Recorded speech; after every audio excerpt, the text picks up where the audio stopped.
Alright, so what we're going to do is we've got a simple AC condensate unit pump. The problem is that it's got a float switch, and the float switch wasn't quite floating enough to get the switch to activate to pump anything out. So as you can see, it's been leaking all over my garage floor. I was about to buy a new pump, but an idea came in my head, and I'm going to share it with you guys. So what you first need to do is unplug it, obviously. And oh, just to let you know, this is a Hartell KR3X-UL1. Anyway, and we're going to do a float replacement.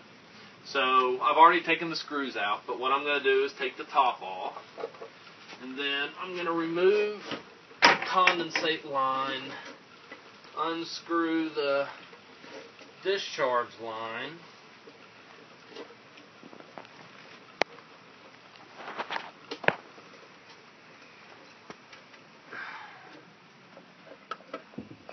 and then let's bring the pump out here to where I have a little more light. I'll dump out the excess water. Try not to get any on the motor or anything. Alright.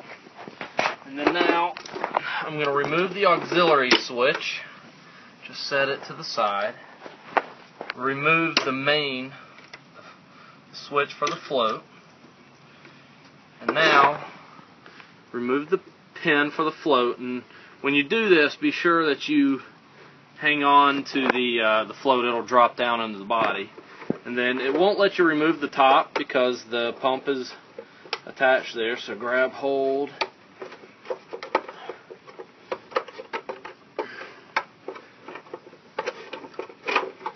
just bring the float out. Now you'll see that this float is old, and it's probably saturated and won't float enough to activate the switch. So rather than go buy a new pump because of that, I thought I would try this simple method. So I just removed the float, and what I've done is I've taken a wine cork, and I have taken a screwdriver and just I'm going to push through the end of it, give myself a hole going through the cork. So now you'll see I've got a good sized hole going through there, and then I'm going to go ahead and just push it on.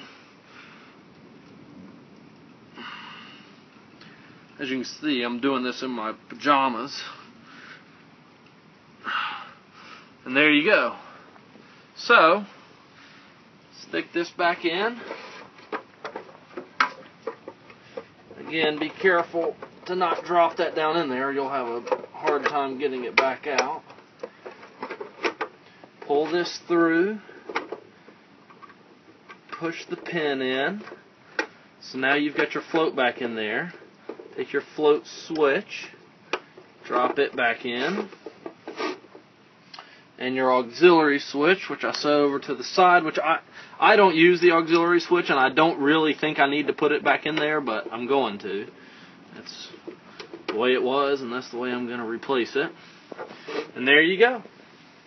That's a simple float switch, and I have done this previously, and it does work, and it saves you about $50 to $80 for a new pump. So good luck.